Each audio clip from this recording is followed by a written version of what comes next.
Ini mah timnas Bahrain sudah kena mental. Timnas Bahrain minta naik rantis saat bertanding di SUGBK karena takut dirujak oleh Garuda fans. Inilah tanggapan Erick Thohir dengan jawaban yang bikin heboh. Berikan komentar kalian, simak penjelasannya hingga selesai. Parah, Bahrain bikin ulah lagi. Setelah gagal minta ke AFC untuk pindah ke venue netral, kini mereka minta 8 utusan AFC memantau laga di SUGBK. Apa yang sebenarnya terjadi? Penasaran? Simak penjelasan detailnya hingga selesai. Dan berikan komentar kalian dengan permintaan manja ini. Wow, ini baru mantap. Bukan kaleng-kaleng. Timnas U17 Indonesia dibebani target gila. Nova Arianto tak takut.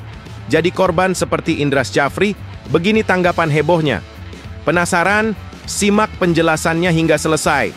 Dan berikan dukungan kalian. Sombong sekali. Australia pameri rumput Sydney Football Stadium. Dulu sering jadi bahan kecaman, tapi kini jadi sorotan. Apa yang bikin timnas Indonesia terkejut dengan kondisi satu ini? Penasaran? Simak penjelasannya hingga selesai. Dan berikan komentar kalian. Wow, keren! Inilah duel maut Australia versus Indonesia bakal pecahkan semua rekor. Dan kedua tim pamer jersey baru yang super keren di Sydney. Siapa yang lebih gagah? Jersey siapa yang lebih keren? Tonton semua penjelasannya hingga selesai. Dan berikan dukungan kalian. Serta beberapa berita timnas Indonesia hari ini. Selengkapnya hanya di Zona Timnas Indonesia.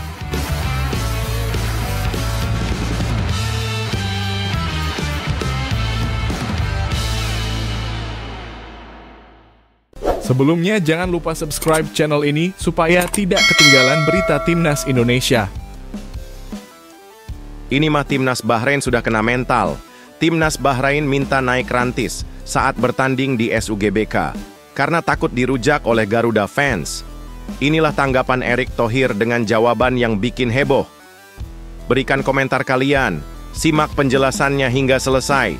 Gila, baru saja muncul kabar mengejutkan yang bisa bikin panas dunia sepak bola Asia. Timnas Bahrain yang sebentar lagi bakal bertandang ke Stadion Utama Gelora Bung Karno SUGBK pada 25 Maret mendatang untuk bertemu timnas Indonesia, ternyata bikin permintaan kontroversial yang langsung menghebohkan jagat maya. Bayangkan, mereka meminta pengamanan ekstra sampai-sampai naik mobil rantis demi menjaga keselamatan diri mereka. Bisa bayangin kan? Suasana jadi semakin mencekam ketika mengetahui bahwa ini bukan sekadar permintaan biasa, tapi permintaan yang mengejutkan dunia sepak bola internasional. Perjuangan timnas Indonesia melawan Bahrain di putaran ketiga kualifikasi Piala Dunia 2026 zona Asia semakin terasa memanas setelah insiden yang penuh kontroversi saat kedua tim bertemu di Riffa, Bahrain.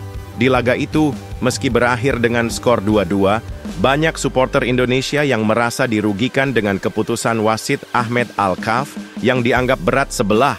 Dan yang lebih parah lagi, kemarahan ini sampai menyeret akun media sosial para pemain Bahrain. Supporter Indonesia melampiaskan kekesalan mereka dengan menyerang mereka lewat dunia maya yang membuat Asosiasi Sepak Bola Bahrain, BFA, merasa terancam hingga sempat meminta laga kedua digelar di tempat netral. Tentu saja, permintaan ini langsung ditolak oleh AFC dan laga tetap dijadwalkan di Jakarta. Tapi, sekarang muncul cerita baru yang lebih gila lagi. Timnas Bahrain yang sempat merasa terpojok oleh serangan warganet Indonesia, ternyata tidak berhenti di situ saja. Mereka dikabarkan meminta mobil rantis untuk mengantarkan mereka ke stadion. Apakah ini puncak dari ketegangan yang semakin tinggi? Erick Thohir, Ketua Umum PSSI, pun dengan santai mengungkapkan bahwa ia belum mendengar kabar itu dan sama sekali tidak memikirkan sampai ke arah sana. Meskipun begitu, ia dengan tegas memastikan bahwa Indonesia telah membuktikan diri sebagai tuan rumah yang baik, bahkan untuk tim-tim besar seperti Jepang dan Arab Saudi. PSSI memastikan bahwa AFC sangat profesional dan yakin tidak akan ada masalah dalam pertandingan ini. Lalu bagaimana reaksi AFC dan Timnas Bahrain sebenarnya? Apakah ini hanya strategi psikologis atau benar-benar masalah besar? Jangan lewatkan perkembangan selanjutnya yang pasti akan semakin seru dan penuh kejutan.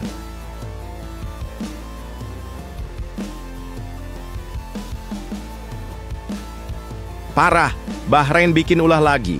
Setelah gagal minta ke AFC untuk pindah ke venue netral, kini mereka minta 8 utusan AFC memantau laga di SUGBK. Apa yang sebenarnya terjadi? Penasaran? Simak penjelasan detailnya hingga selesai. Dan berikan komentar kalian dengan permintaan manja ini. Gila, Bahrain sepertinya tidak pernah kehabisan cara untuk membuat sensasi.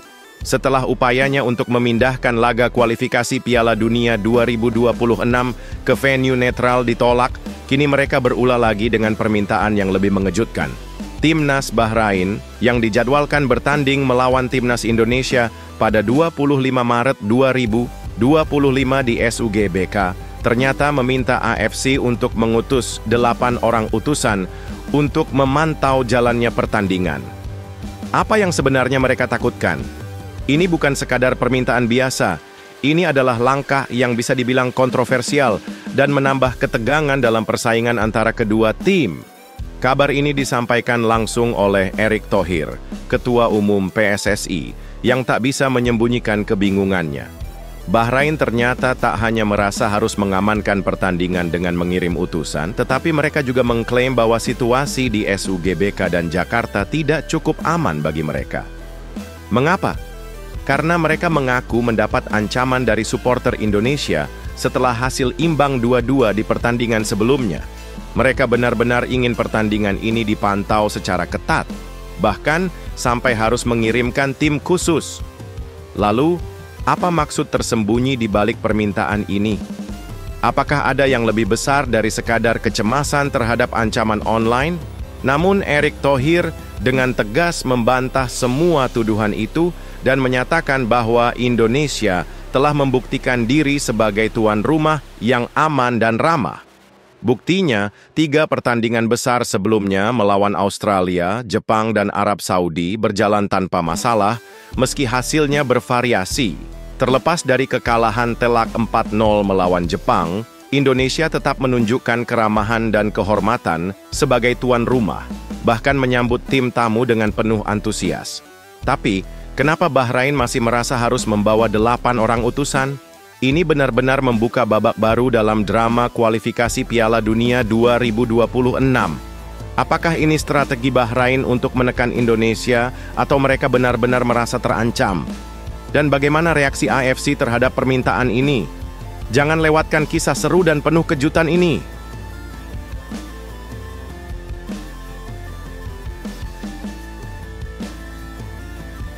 Wow, ini baru mantap, bukan kaleng-kaleng.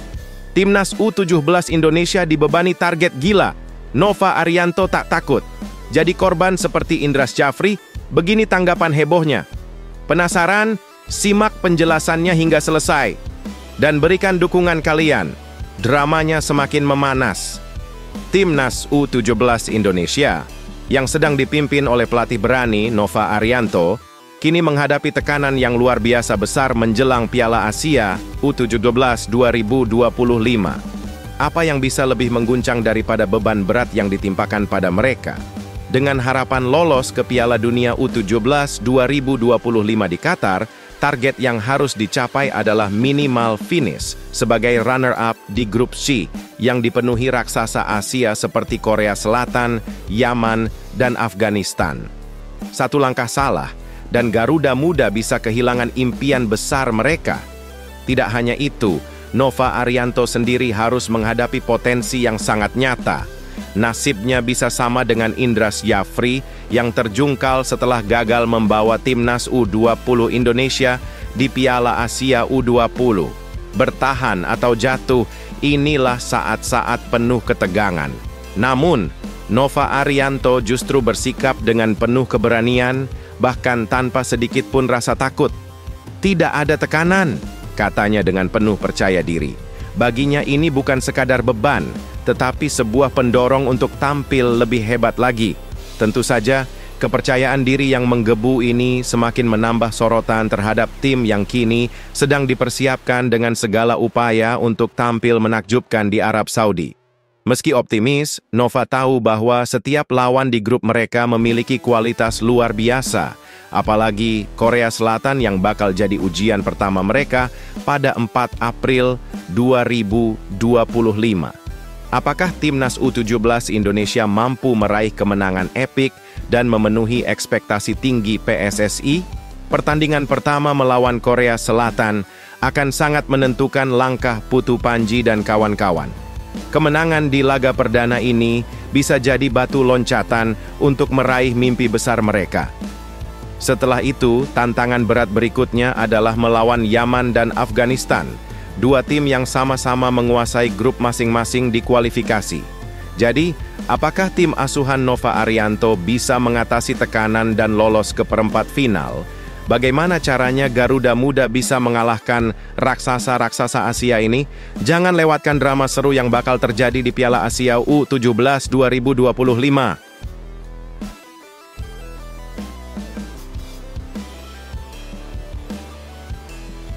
Sombong sekali, Australia pameri rumput Sydney Football Stadium. Dulu sering jadi bahan kecaman, tapi kini jadi sorotan. Apa yang bikin timnas Indonesia terkejut dengan kondisi satu ini? Penasaran? Simak penjelasannya hingga selesai. Dan berikan komentar kalian. Wow! Apa yang terjadi dengan rumput di Sydney Football Stadium? Federasi Sepak Bola Australia baru-baru ini memperlihatkan kondisi rumput di stadion ikonik ini yang benar-benar luar biasa. Dapat dipastikan ini bukanlah rumput biasa, tapi rumput yang sangat mulus dan terawat dengan sempurna. Dalam video terbaru yang diunggah pada Jumat, 28 Februari 2025, perhatian para penggemar sepak bola langsung tertuju pada permukaan rumput yang rapi dan sangat terawat. Pola khas rumput yang indah itu jelas terlihat, memancarkan aura keanggunan yang tak tertandingi. Apakah ini trik baru yang akan membuat timnas Indonesia terkejut? Sydney Football Stadium yang baru saja dibuka pada 2022 memang tampaknya ingin menambah kehebohan. Dibangun dengan biaya tinggi dan fasilitas super modern, stadion yang bisa menampung hingga 40.000 penonton ini menjadi markas utama bagi timnas Australia dan beberapa klub top Sydney seperti Sydney FC. Tapi tunggu dulu, ada yang lebih menarik lagi. Timnas Australia ternyata punya strategi unik dan kontroversial dalam kualifikasi Piala Dunia 2026. Mereka memilih bermain di stadion-stadion berbeda dan ini berbuah hasil yang cukup mengejutkan. Dari 3 stadion yang mereka gunakan sejauh ini, Robina Stadium, Melbourne Rectangular Stadium, dan Adelaide Oval, hanya ada satu kemenangan yang diraih. Satu laga berakhir imbang, sementara satu lagi berakhir dengan kekalahan. Dengan begitu, kondisi rumput yang mulus ini bisa jadi senjata rahasia untuk mengubah nasib mereka melawan timnas Indonesia. Akankah stadion super canggih ini mampu menjadi tempat yang menentukan bagi Socceroos? Atau justru rumput halus ini hanya jadi ilusi? Saksikan kisah menarik di balik perjuangan Australia dan apakah rumput mulus ini benar-benar bisa membuat perbedaan dalam laga panas melawan Garuda?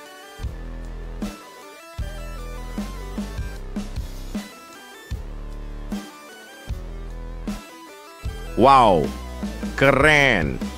Inilah duel maut Australia versus Indonesia bakal pecahkan semua rekor. Dan kedua tim pamer jersey baru yang super keren di Sydney. Siapa yang lebih gagah? Jersey siapa yang lebih keren? Tonton semua penjelasannya hingga selesai. Dan berikan dukungan kalian. Ini dia pertandingan yang akan mengguncang dunia sepak bola Asia.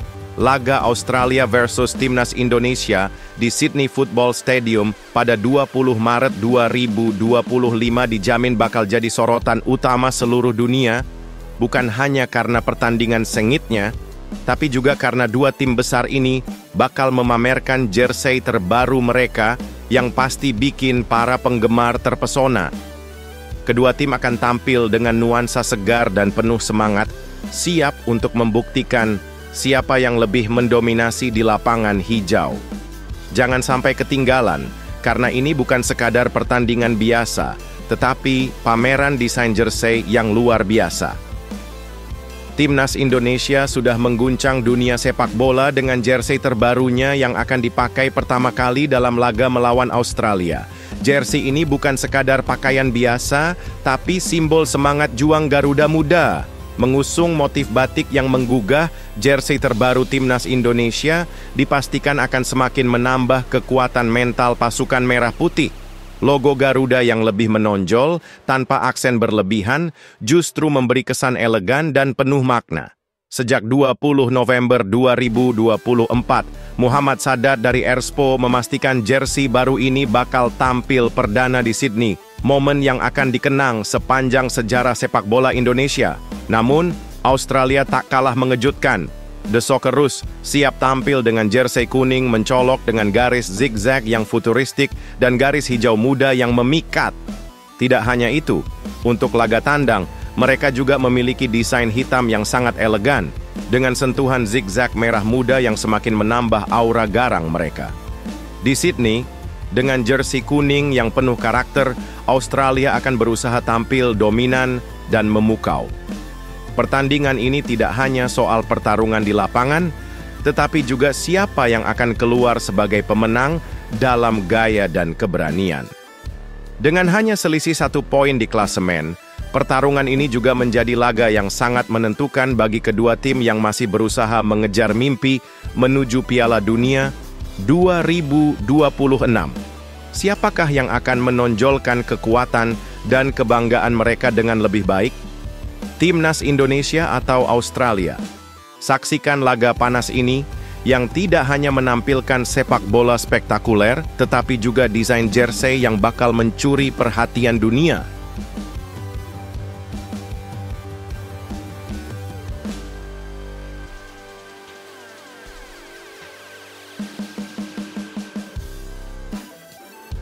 Wow, geger! Netizen India serang PSSI dan Jordi Cruyff, tuding penunjukan penasihat teknis Timnas Indonesia, ini bencana dan kegagalan. Apa sih yang sebenarnya terjadi? Simak semua kontroversinya yang bikin heboh dunia maya dan tonton hingga selesai. Sosok Jordi Cruyff jadi pusat perhatian dunia maya. Apakah PSSI kembali mengambil keputusan gagal? Netizen India serbu dengan sindiran pedas. Setelah resmi diumumkan sebagai penasihat teknis Timnas Indonesia, Jordi Cruyff langsung menjadi sorotan tajam dari netizen di seluruh dunia, bahkan hingga ke India. PSSI yang dipimpin oleh Erick Thohir mengumumkan penunjukan putra dari legenda sepak bola Johan Cruyff ini dalam konferensi pers yang berlangsung pada Selasa, 25 Februari 2025. Dalam pengumuman tersebut, Erick Thohir menyatakan bahwa Jordi Cruyff akan bertugas menjaga kesinambungan program PSSI serta membantu mereview metodologi pelatihan yang telah berjalan dengan sukses, mulai dari 3.000 pelatih menjadi lebih dari 12.000 pelatih. Namun, meski PSSI penuh optimisme, Jordi Cruyff malah memicu kontroversi besar di dunia maya. Begitu pengumuman itu tersebar, Fabrizio Romano, jurnalis terkenal asal Italia, ikut membagikan kabar tersebut di media sosial. Tak disangka, unggahan tersebut memancing berbagai reaksi keras dari netizen, terutama netizen India yang tak segan melontarkan sindiran pedas terhadap keputusan PSSI. Salah satu netizen India bahkan dengan terang-terangan menyebut keputusan PSSI merekrut Jordi Cruyff sebagai keputusan bodoh dan sia-sia, mengingat rapor buruk yang menurut mereka dimiliki Jordi sebelumnya. Nama besar lainnya di negara yang hampir bangkrut sepak bolanya, tulis salah satu akun dengan nada mengejek.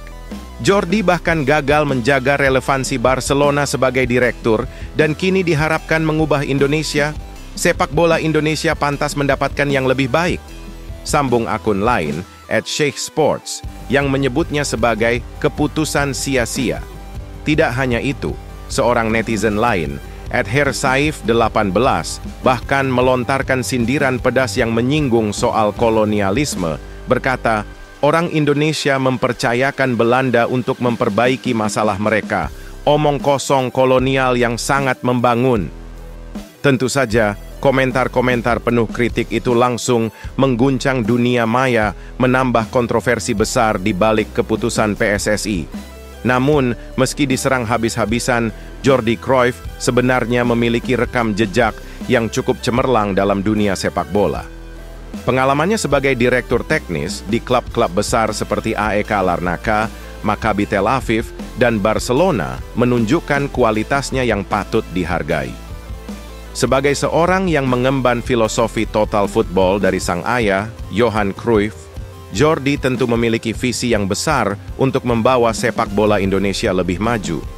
Tapi, apakah visi tersebut akan berhasil atau justru akan menjadi bumerang bagi PSSI? Hanya waktu yang akan menjawab.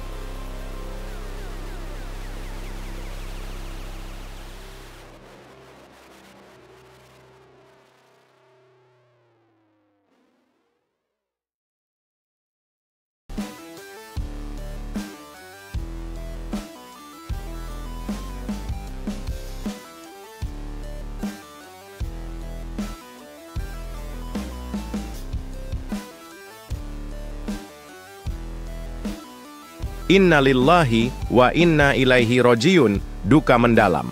Bejo Sugiantoro, legenda Persebaya Surabaya dan Timnas Indonesia, meninggal tiba-tiba di lapangan sepak bola.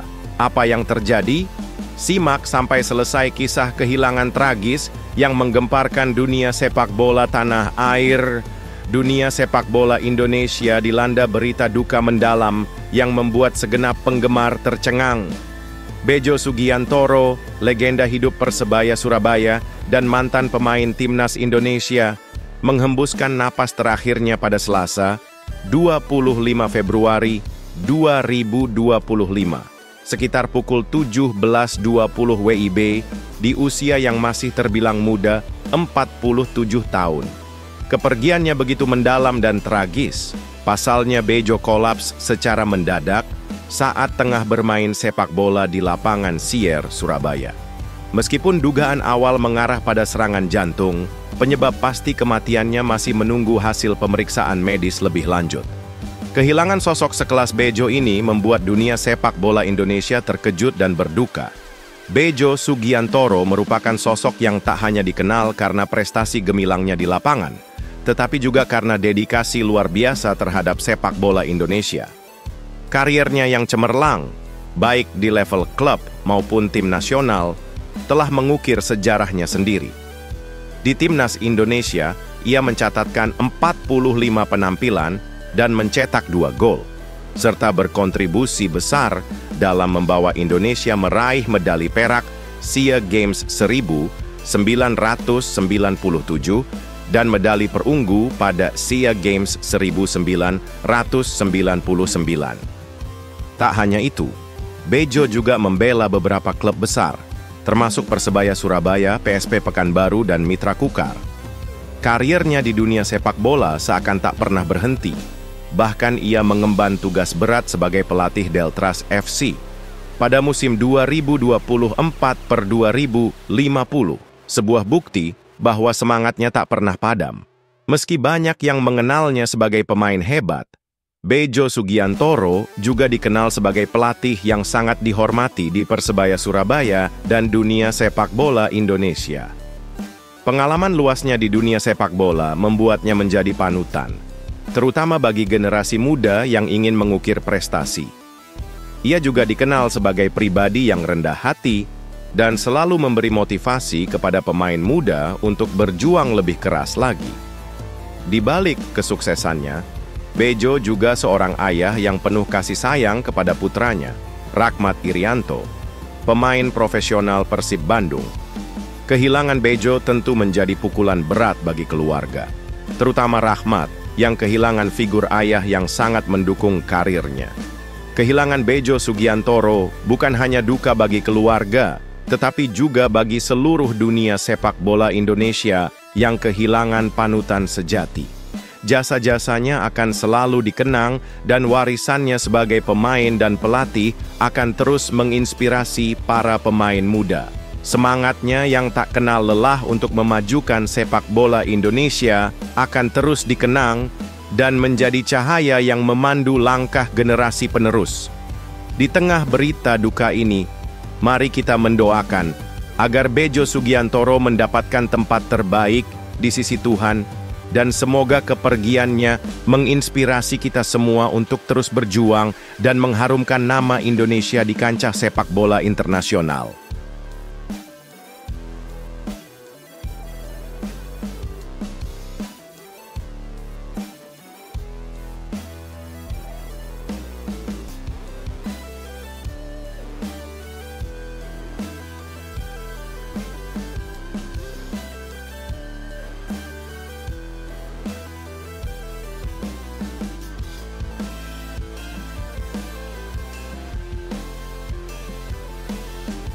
Ini baru mantap, bukan kaleng-kaleng.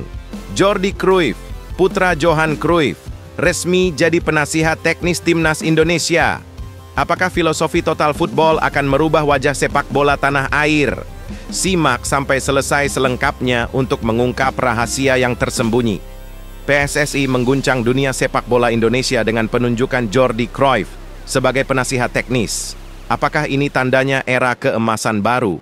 Pada hari Selasa, 25 Februari 2025, PSSI mengguncang dunia sepak bola Indonesia dengan mengumumkan penunjukan Jordi Cruyff sebagai penasihat teknis Tim Nasional Indonesia.